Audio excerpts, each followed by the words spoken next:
Good morning. As a couple of students are rounding up their courses, I've been receiving a lot of inquiries about what alternatives do they have if they would not like to switch to the graduate visa.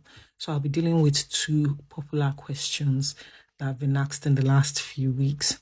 The first one is that I am currently on a student visa and would not like to switch to a graduate visa, popularly known as post-study, as I've been told that it does not count towards my settlement in UK.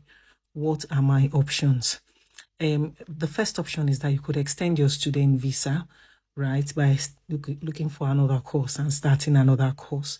Another alternative is that you could switch to a work visa.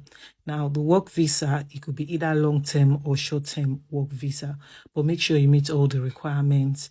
You go on www.gov.uk. You read the requirements and make sure you meet the requirements.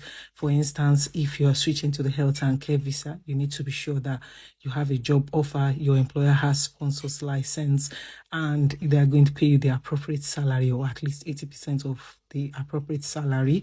If you're switching to Minister of Religion, you need to be sure that your existing student visa is a long-term student visa. It's not a short-term student visa. That is, student visas that is less than 6 months can switch to Minister of Religion.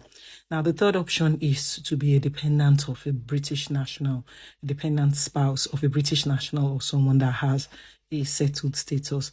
Now, the second question is that I would like to set up a business and switch to entrepreneur visa.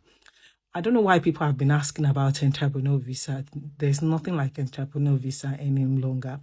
They've closed that visa route, but what they've now done is that they've now created two business visas. There's innovators visa and startup visa.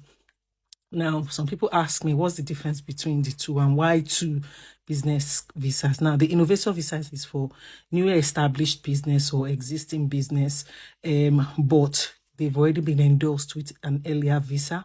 You have £50,000 to invest and you'll be granted 3 years, which could be extended, and it leads to the settlement route.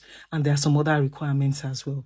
While the startup visa, it's for aspiring business men and women.